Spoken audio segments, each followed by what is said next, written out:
A'udzubillahiminasyaitonirrajim. Bismillahirrahmanirrahim. Assalamualaikum warahmatullahi wabarakatuh. Ya, kembali lagi dengan saya.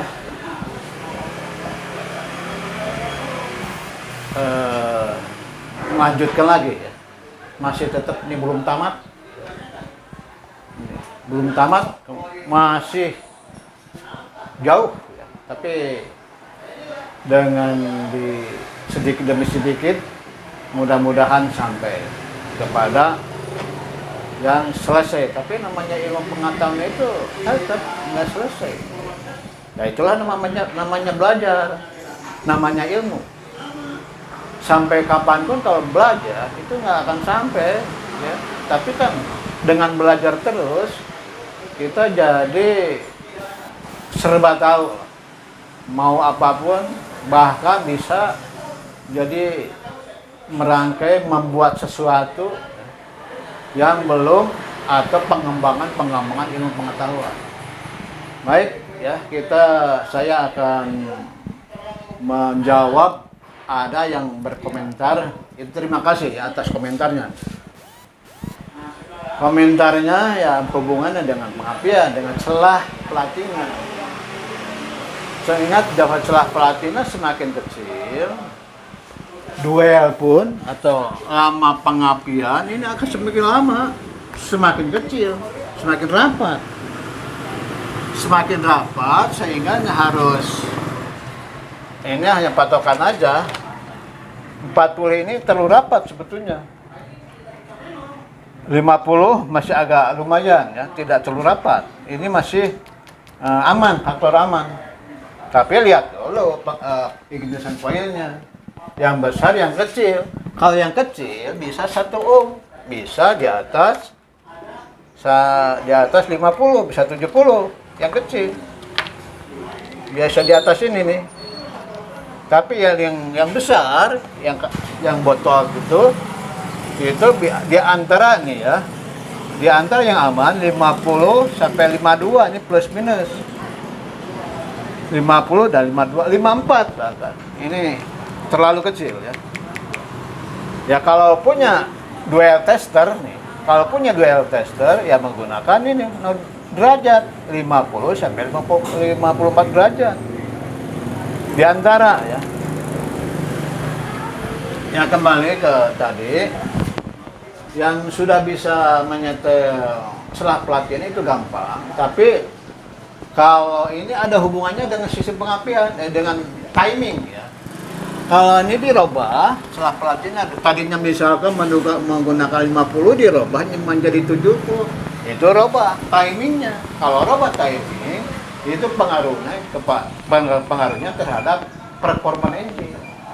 Karena dengan tepatnya timing itu akan mengkondisikan atau performa engine akan stabil terus kalau timingnya tepat. Nah, dengan merubah-rubah ini celah itu akan merubah juga timingnya, akan berubah terus. Semakin rapat ya bisa menyelamat timingnya, semakin besar semakin cepat. Nah kalau tidak tahu, bukan tidak tahu ya, karena itu menggunakan alat ukur yang paling bagus. Ya boleh-boleh saja menggunakan dengan yang lain apabila ya, bisa merubah posisi timing. Ya, kita kembali lagi ya. Mudah-mudahan yang bertanya ikut terus. Soalnya ini belum cukup. Ya, belum cukup.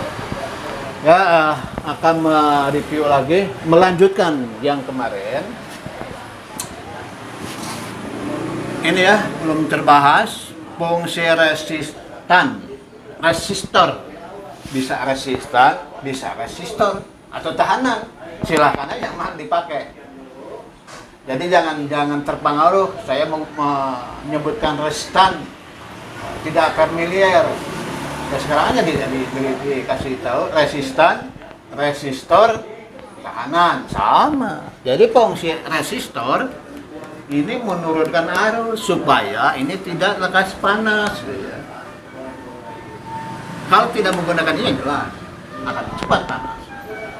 Nah ini ada rumus ya, rumus yang sederhana dari rumus yang sulit. Saya buat yang sederhana mungkin. Misalnya kumparan primer mempunyai ukuran 1 ohm. Ukuran 1 ohm kumparannya kalau diukur menggunakan ohm-meter. Kumparan sekunder membuatnya 15 kilo ohm. Ya ini tergantung pabrik yang membuat. Ada yang 13, ada yang 17. Tergantung ya. Kemudian kumparan primer ya inputnya 12 volt. Sehingga dikeluarkan ini akan menjadi seperti ini. Kumparan primer berbanding kumparan sekunder itu sama dengan tegangan di primer berbanding tegangan di sekunder. Sama dengan ya seperti ini. Tegangan sekunder langsungnya 12 ya. 12 ke volt kali 14 kilo ohm ditulis 1 sama dengan 180 kilo volt. Ini dikeluarkan menjadi 18.000 volt. Nah, inilah yang sederhana. Nah, saya ini sederhana dulu. Kalau ini mengerti lancar, ya itu tinggal pengembangan yang berikutnya aja. Kalau ini fisika dasar ngerti, nah itu nggak ada apa-apanya ini. Yang berikutnya pengembangannya silakan aja. Ya ke selanjutnya nih. Hubungan dengan kemarin ya. Kenapa coil sampai overheating? Atau dampaknya overheating apa? Dampaknya overheating atau sampai dikompres ini pasti berdampak kepada ini nih.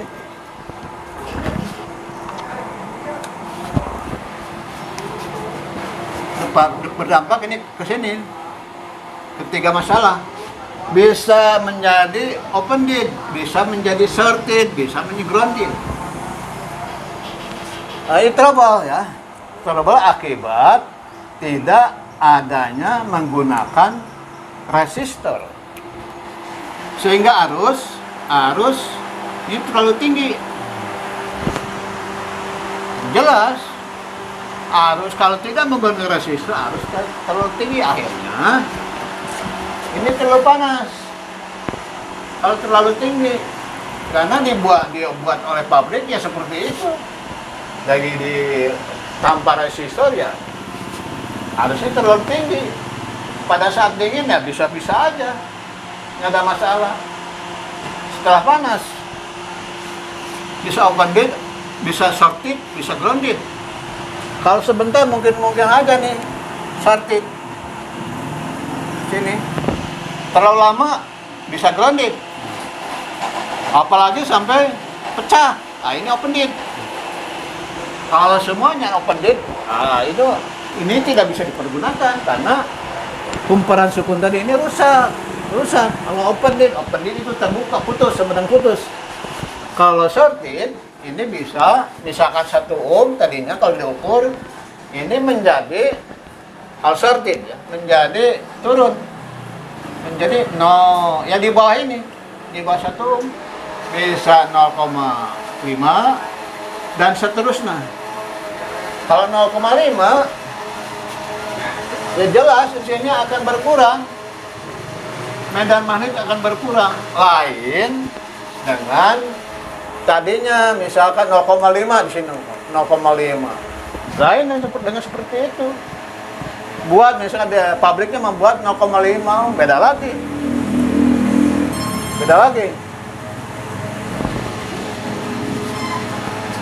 Sekarang apabila T-nya atau duelnya terlalu lama, ini otomatis celah platina rapat. Itu otomatis rapat. Pada umumnya memang kalau menggunakan duel, tester memang tidak punya, tapi kebanyakan menggunakan filler kit. Itu lebih murah. Terlalu rapat, terlalu maksimum, ya. Terlalu maksimum, otomatis pelepasan medan magnet susah. Nah itu saya kira ya materi yang penting. Hati-hati ini kalau sudah seperti ini bisa diukur dengan ohm-meter. Ini tidak bisa dilihat dengan visual, nggak bisa.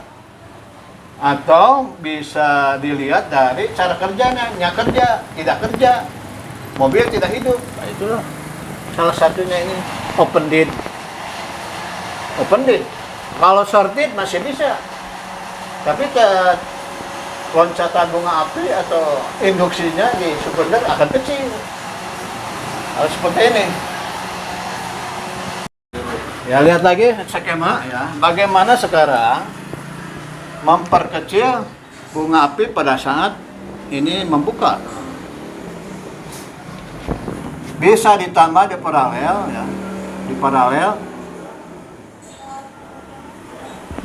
Ini akan memperkecil bunga api. Akan lebih kecil, tapi dengan paralel ini muatan yang tersimpan di dari kondensor itu akan lebih banyak. Sehingga pada saat menutup ini juga akan maksimum. Pelepasan medah maling juga akan maksimum, akan berubah. Tegangan tinggi juga akan lebih besar. Ya, apabila di double ya. Tapi ingat, hati-hati cara merangkainya. Kalau longgar, nah ini tidak berfungsi. Makanya ini harus ikut terus menerus ya. Misalnya kalau tidak ikut menerus, terputus-putus, akhirnya misunderstanding atau salah pengertian. Lanjutkan lagi nih, bagaimana selain memparalelkan kondensor, kapasitor, kondensor sama-sama aja. Hanya di sini kapasitornya kapasitor milar, bukan kapasitor elektrolit. Kalau milar itu tidak punya kutub ya.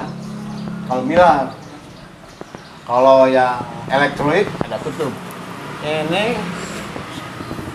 ukurnya 0,40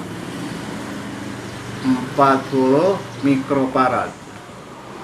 Kalau 2 ya tinggal ditambah aja. 10 mikrofarad ini lebih bagus. Penyimpanan muatan elektron di kondensor ya lebih banyak. Tapi ini hanya solusi sementara. Ada yang lebih bagus lagi. Yang lebih bagus lagi menggunakan transistor. Nah itu untuk selanjutnya. Kalau ada komentar yang perlu ditanyakan, boleh melalui komentar ya. Tapi yang bagusnya nanti setelah tamat, setelah beres. Dan itu memang perlu latihan-latihan. Baiklah, terima kasih atas perhatiannya. Assalamualaikum warahmatullahi wabarakatuh. Oh iya, benar.